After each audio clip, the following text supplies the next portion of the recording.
sino cuando van más a profundidad del tema. A eso me refiero. Profundidad del tema. Vamos a ver, toquen esos puntos, no se les olvide, porque en 5 minutos voy a estar conversando con ustedes sobre eso. ¿Cómo se nos hace más fácil aprender los contenidos? A ver, ¿cómo se le hace más fácil a Alan Alemán aprenderse los contenidos de clase? Yo a veces cuando me pongo a leer mucho y analizo lo que estoy leyendo. O sea, lo pongo así, lo pongo como en mi punto de vista para que él lo pueda entender, algo así. Ajá. Usted hace lecturas, y si es posible lee hasta 3 veces un contenido. Ajá, como memorizándolo. Sí. Una memorización, muy bien. Laura Zúñiga, ¿cómo se le hace a usted más fácil aprenderse los contenidos? Primero me informo bien del tema y, por ejemplo, si hay palabras que no comprendo, las busco para tener un mayor concepto del tema y poder manejarlo bien. Y si hay cosas o conceptos que me tengo que memorizar, pues los memorizo, pero lo primero que hago es leer para entender de qué se trata el tema y poder manejarlo. Muy bien, muy bien. Voy a preguntarle a Ulises. Ulises, ¿cómo a usted se le hace más fácil aprenderse contenidos de clases? Pues estudiándolos, ¿no? Sí, pero ¿cómo? ¿Qué formas utilizan? Porque Alan dijo memorización, Zúñiga dijo que ella hace pequeños repasos, así lo comprendí yo, pequeños repasos. Yo estudio tipo, a mí me gusta estudiar tipo 2 de la mañana, ya cuando tengo el sueño, así se me quedan las cosas. Ajá, temprano. Porque si le estudio todo el día, se me olvidan y nunca me las aprendo. Ajá. Ahora levanten ustedes la mano o hagan una reacción. ¿Quiénes de ustedes se les hace más fácil estudiar contenidos a través de mapas conceptuales? Usted está hablando así como estudiar algo en base a conceptos. Sí, ustedes me van a dar las ideas. Por eso les pregunto, ¿a quién se le hace más fácil poder estudiar a través de mapas conceptuales? A mí me hace fácil. A mí me encanta estudiar con mapas conceptuales.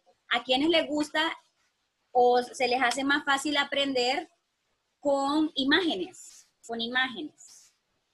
Explicación de imágenes. En su mayoría, Sí, ¿verdad? yo creo que más o menos, porque como yo estudio, yo soy más analítico, entonces yo leo, estudio el concepto y ya se me queda, pero yo creo que sí, con imágenes, como tengo como un concepto más amplio de lo que es, entonces me da como una idea de lo que puede ser o es. Muy bien. Fíjense que les hago esta pregunta y gracias por participar. Dígame, Ulises. De la otra forma que yo estudio, que a mí se me queda porque se me queda, es escribirlo en todo en un cuaderno. Anotaciones, pero que no van a ser iguales al contexto. No, algo resumido. Ajá, un resumen. Muy bien, María. Dígame, María Marta.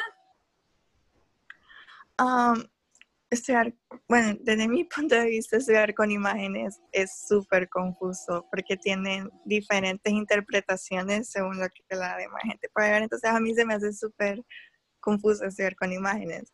Pero de una forma que a mí me gusta mucho estudiar y de la forma en la que estudio es que leo todo, analizo y lo investigo. O sea, aparte de todo lo que leí, sigo investigando y me voy por otros conceptos.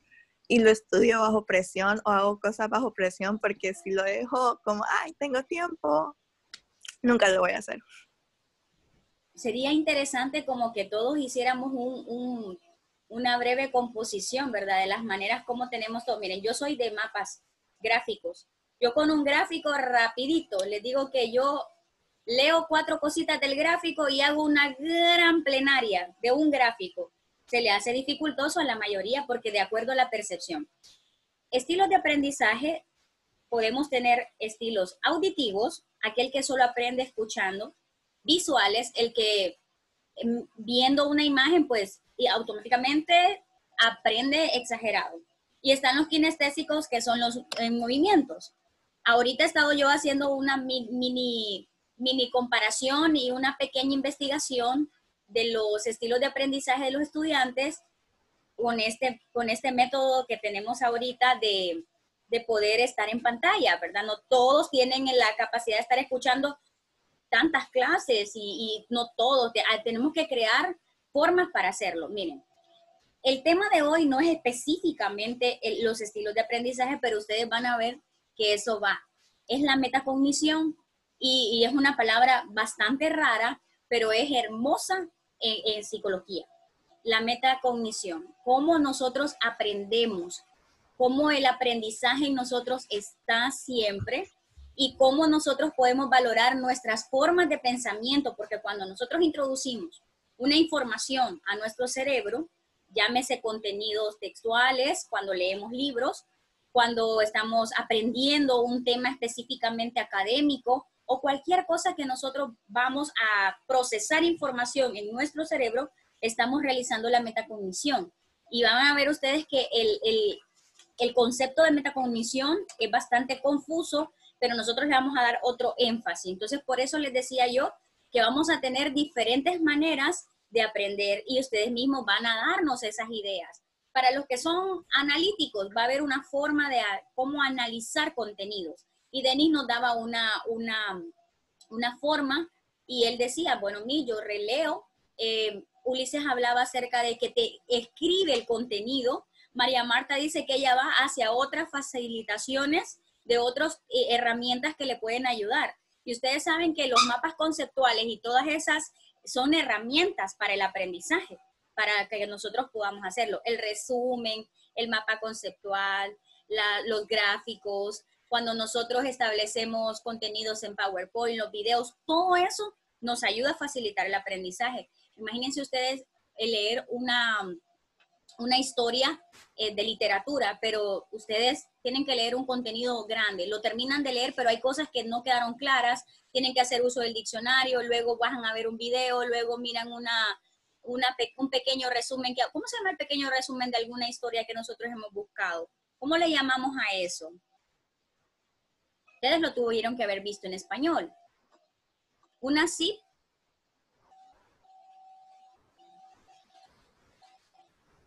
Sinopsis. Exactamente, una sinopsis. Eso es lo que me da un corto resumen de lo que yo veo. Para eso no va a ser específicamente mi lectura ni complementar. Y muchos maestros de literatura se dan cuenta que no es todo eso. Pero es un breve resumen que me da una idea para yo aclarar. Eso me puede ayudar a mí para hacer la comparación de lo que yo ya he hecho. Entonces, la metacognición, muchachos, es lo que establece a cada uno de nosotros y nos ayuda de algunas u otras maneras. Miren, aquí tengo algunas ideas de cómo realizan gráficamente este tipo de conceptos, ¿verdad? Entonces, nosotros podemos observar de que cuando hablamos de metacognición, enfocamos en nuestra mente todo ese montón de procesos y a través de una imagen, yo les voy a mostrar a ustedes cómo. Busqué la mejor imagen y la más acertada para buscarlo y lo tengo en la segunda presentación, en la segunda diapositiva. Entonces, miren ustedes, observen que la metacognición hace ese tipo de eventualidades. Y lo quise hacer ahí. Hoy es viernes, pues es una inspiración para pensamiento, ¿verdad? Viene el fin de semana y vamos a pensar que tenemos que descansar y algunas tareitas que tenemos que realizar, ¿de acuerdo? Entonces, por eso puse esa imagen ahí. Hoy es Friday y es una inspiración total para el día lunes, ¿verdad? Metacognición. Metacognición la tomamos como una forma de pensar sobre las estrategias cognitivas. Y cuando hablamos de cognición es conceptos, adaptación, reflexión y vivencia. Escuchen bien. Por eso vemos estas tuercas que se manejan aquí dentro del cerebro o en el pensamiento de esta figurita para que nosotros podamos ver que la conceptualización, la adaptación, la vivencia y la reflexión están en un constante mantenimiento hacia de pensar sobre el pensamiento. Esa es la metacognición, pensar sobre el pensamiento. pero va a aplicar un control y una supervisión de nuestros procesos cognitivos. Y cuando hablamos de cognitivo, estamos hablando de pensamiento.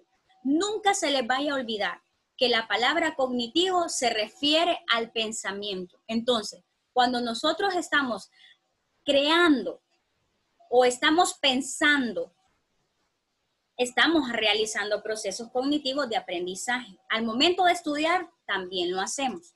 Entonces, cuando nosotros utilizamos estrategias metacognitivas de aprendizaje, estamos haciendo que esas estrategias que ustedes mismos dijeron, que mencionaron, sobre la memorización, sobre el ver imágenes, sobre el realizar, eso es un proceso metacognitivo, pero no tiene específicamente que ver con el área del aprendizaje en sí, de cómo son las maneras de aprender, sino que tiene que ver con nuestras formas reflexivas también de aprendizaje. ¿Qué significa esto? Que cuando nosotros estamos en un entorno, en un contexto social, nosotros vamos a realizar estrategias cognitivas, estrategias comunicativas y estrategias socioafectivas. Y estas consisten como una ayuda para planificar, controlar y evaluar el desarrollo de nuestro aprendizaje. Vamos a ver, me voy a detener acá.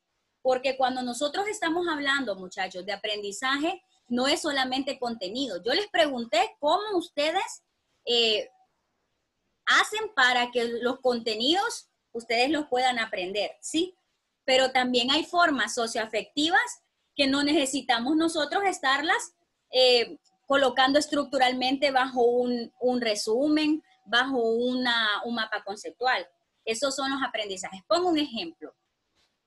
Miss Loida tiene una clase de 10º grado y está sucediendo algo en la clase. Hay un bajo rendimiento académico. Es un ejemplo nada más, ¿verdad? Y está muy preocupada porque en el salón de clase los muchachos están teniendo situaciones conductuales no correctas. Entonces, ¿qué hacer? Esas estrategias socioafectivas que yo voy a inculcar al estudiante son los aprendizajes. El aprendizaje de Miss Loida va a ser en la lectura básica y todo lo que ella pudo buscar para poderles ayudar a sus estudiantes. ¿Sí me comprenden hasta este momento?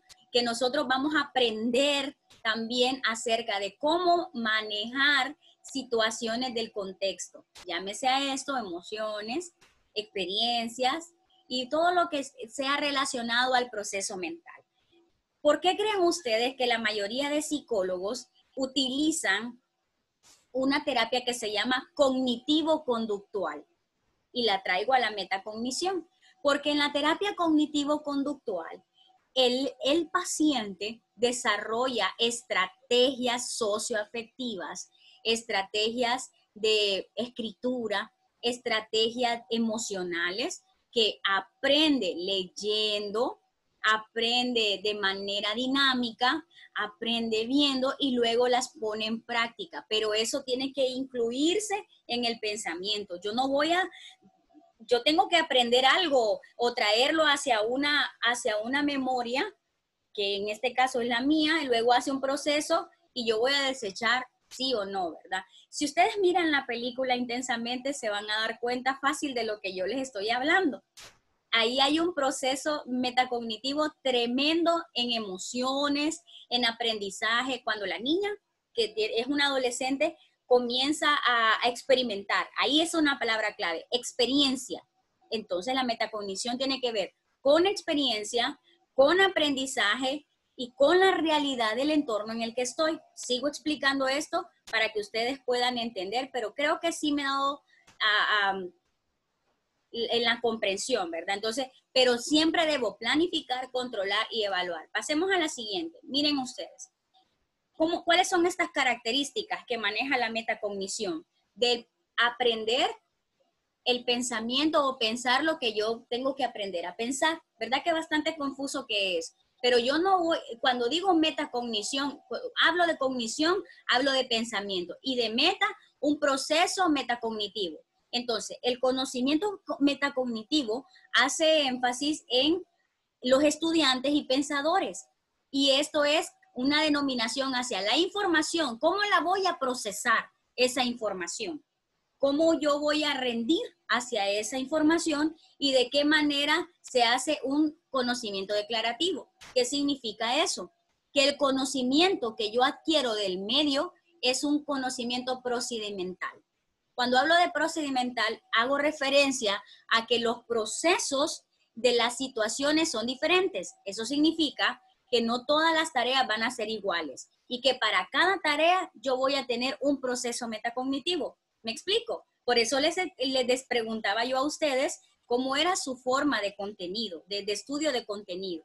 Yo les decía que a mí se me hace fácil mapas conceptuales, otros memorizando, otros se miran en el espejo. Cuando nosotros hacemos exposiciones, realizamos procesos metacognitivos, de reflexión y de procesos de pensamiento. Estamos actuando como actuarían los demás. ¿Qué diría la Miss si yo digo estas palabras? ¿Cómo expresarme frente a los demás? Si me doy a entender en el proceso metacognitivo, estoy evaluando todo lo que estoy procesando, toda la información se procesa de una manera lógica, de una manera pensante y de una manera concreta, ¿de acuerdo? A este punto yo estoy valorando las situaciones del contexto, pero también valoro las mías. Y yo pongo por eso un ejemplo de exposiciones, porque ya les voy a decir cuáles son algunas estrategias y algunos de ejemplos claros de metacognición. Seguimos en esto. Entonces, al hacer ese tipo de evaluaciones o al poner el conocimiento condicional, tratamos de hacer eso ya declarado y de proceso. Es cuando ya tenemos nosotros los procedimientos en las diferentes asignaciones. Miren, este es un rico tema y tiene bastante énfasis con respecto a las emociones, sentimientos y evaluaciones.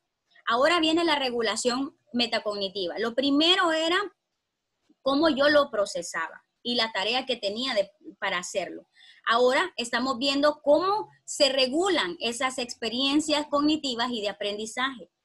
Para esto llevo a cabo yo la planificación, las estrategias de la planificación y la supervisión, evaluando el empeño y un resultado. En esta manera yo voy a reflexionar de lo que yo he hecho de forma eficiente y cómo lo he logrado. Para eso es una reevaluación. Es como cuando nosotros decimos, esto no está bien.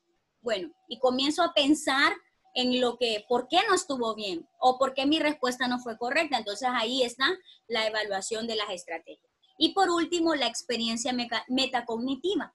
Esta experiencia metacognitiva de aprendizaje tiene que ver, una vez más, con las 3 habilidades mencionadas, la planificación, la estrategia y la supervisión. Y vuelve a ser el mismo concepto y ven ustedes que no va directamente desarrollado. Entonces, una va de la mano hacia la otra. Vamos a ver algunos ejemplos de metacognición y yo les voy a hacer algunas preguntas que tengo acá. Cuando nosotros estamos experimentando la metacognición es cuando somos conscientes de nuestro propio proceso de aprendizaje. Es decir, podemos observarlo y analizarlo desde fuera. No estoy actuando bien, dice uno, porque hice esto y esto. A eso se refiere ese primer ejemplo. Nos damos cuenta de los procesos mentales que utilizamos a cada momento, porque somos seres pensantes. Entonces, fallé o lo hice correcto. Cuando reflexionaba sobre la forma en la que aprendemos, a mí se me hace más fácil memorizar. A mí se me hace más fácil mapa conceptual. A mí se me hace más fácil cuando yo escribo una vez más el contenido. Yo no voy a volver a cometer ese error porque lo hice de esta forma. Ahí está la reflexión.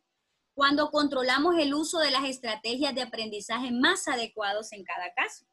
Cuando yo ya adquiero las herramientas y conozco cómo las voy a hacer. O como cuando ya me di cuenta yo cómo no debo de hacer las cosas o cómo debo de hacer las cosas. Ya me voy a dar en ese énfasis de cómo debo y no debo. Cuando mantengo la motivación durante un periodo prolongado de tiempo hasta finalizar la tarea. Estoy realizando metacognición. Esto tiene que ver y se relaciona a lo que a mí me gusta y lo que me hace sentir bien. Yo voy a poner un ejemplo cuando hay un partido de fútbol. Los muchachos están concentrados en un proceso metacognitivo de jugar fútbol, meter goles y ganar un partido. Entonces, mantienen la motivación durante un periodo prolongado hasta finalizar la tarea. Imagínense que el entrenador les dijo, hasta que me metan un gol, esto va a estar completamente. Pero muchos de los muchachos se motivaron ahí en el momento donde estaban hablando en equipo y dijeron, no, nuestra meta van a ser 3. Entonces la metacognición tiene que ver con esto, cuando finalizamos una tarea. ¿Cuándo finaliza una tarea de un estudiante? Cuando termina el año escolar, cuando implementaron todos los procesos para poder desarrollar el proceso metacognitivo, la experiencia y la evaluación. Planificaron, luego ellos estuvieron en el proceso de aprendizaje y luego del proceso de aprendizaje terminamos con la evaluación. Muchas de las personas terminan exitosos, otros medio éxito y otros, pero siempre tenemos una nueva oportunidad para ampliarlo. Seguimos, somos conscientes de aquellas cosas internas o externas que nos distraen y nos esforzamos por ignorarlas y cumplir los objetivos. Muchos de ustedes tienen esto, saben lo que no es correcto y están haciendo un diálogo interno y también valoran lo externo y pues ustedes no se distraen o si se distraen dicen, no, yo muchas veces he recibido muchachos que me dicen, mire, estoy teniendo un problema, estoy teniendo problemas con mis amigos y yo necesito mantenerme enfocado en mi cumplimiento de metas. Entonces, ahí está bien fácil. Ser consciente de nuestros puntos débiles y fuertes, por eso hicimos un FODA, porque ahí conocemos nosotros nuestros puntos débiles y fuertes y qué panorama hay para esos puntos débiles y fuertes. Aquí se le llama plano cognitivo. Ya mis pensamientos están desarrollados en una estructura, entonces ya desarrollo yo algo diferente. Aquí hay un ejemplo. Tengo problemas para recordar fechas. Si yo tengo problemas para recordar fechas y mi memoria no puede recordar imágenes y elementos visuales, entonces yo voy a hacer esto, o yo voy a hacer gráficos, o yo voy a hacer un bullet journal, ¿verdad? Que está muy de moda ahora y qué bueno. Pero no es que está de moda, siempre hemos tenido un bullet journal o siempre hemos tenido una agenda. Lo que pasa es que ahora están implementando a través de los procesos metacognitivos cómo hacer que a los estudiantes, que a las personas que no son ordenadas, les llame la atención a través de imágenes, a través de letras, a través de, ¿qué más se implementa en un bullet journal? Una tarea específica del día, una tarea de la semana, un journal de etcétera. Entonces, ven que ahí nosotros podemos crear para que nuestros pensamientos sean completamente concretos y al momento de planificar no se haga tan grande ni tan tedioso. Cada uno de ustedes tiene sus maneras diferentes de hacerlo. Y la otra es reconocer si cierta tarea va a resultar compleja de entender. Entonces, hasta este momento, yo debo de saber también que esa estrategia que voy a utilizar es la apropiada y la actividad que voy a realizar también es la correcta. Por ejemplo, si escribo en un papel los conceptos claves de un texto, los voy a memorizar mejor, que era el ejemplo que nos daba Ulises y que también nos decía Alan y Denis sobre leer, pero otros son más estructurales. María Marta decía, yo comprendo fácilmente cuando hago una lectura rápida, pero también busco informaciones extras de lo que yo he comentado. Y si yo estoy segura que si le hubiera preguntado a otros, hubiésemos dado en el ancho de muchas estrategias que hay. Y la última es, nos percatamos de que cierta estrategia no está siendo exitosa o intentamos llevar a cabo otra. Entonces, no me funcionó el bullet journal porque me faltó algo. Entonces, le voy a agregar esto. Le voy a agregar frases que me hagan recordar esto. No me funcionó los mapas conceptuales y la misma me dio esa idea. Entonces, voy a comenzar a hacer cuadros comparativos. O voy a comenzar a hacer resúmenes, o voy a realizar un cuestionario, o voy a subrayar con colores mis contenidos. Voy a utilizar amarillo, verde, y así voy a escribir en mi cuaderno para acordarme de todas estas cosas. Procesos mentales sencillos que voy a aplicar para unos procesos mentales de aprendizaje. ¿Me doy a entender? Puede ocurrir que nos demos cuenta que hay otras estrategias mejores, más cómodas y más eficientes. Entonces, ven ustedes que en todas esas maneras nosotros realizamos una metacognición. En este punto hicimos énfasis directamente a contenidos de clase, pero ustedes pueden imaginarse el mundo real como un psicólogo que tiene pacientes, que quiere hacer un proceso de metacognición y tiene que ver a través de una entrevista cómo va a desarrollar el proceso de esta persona. Primero, debemos de sacarla del entorno negativo, porque su entorno de cognición es negativismo, destructivismo, ¿verdad? Imagínense a un paciente, ustedes que tengan algún problema, ¿verdad? De pensamientos irracionales, y sacarlo de ahí. ¿Cómo hacer el proceso metacognitivo? Y el terapeuta está siempre preguntando, ¿y cómo le fue esta semana? Existen muchas terapias para eso. Entonces, ven ustedes que tenemos diferentes alternativas de aprendizaje. Ahora, yo siempre hago retos en psicología y esta vez les va a tocar a ustedes a realizarlo. Nosotros directamente lo hacemos en presencial con la forma desde el punto de vista del estudiante de abordar los diferentes procesos dinámicos en el aprendizaje. Llámese a esto resumen, cuestionarios, dinámicas y estrategias que se pueden implementar para poder desarrollar un aprendizaje óptimo de contenidos. Entonces, nuestra base, chicos, van a ser los contenidos. ¿Cómo los vamos a ejecutar?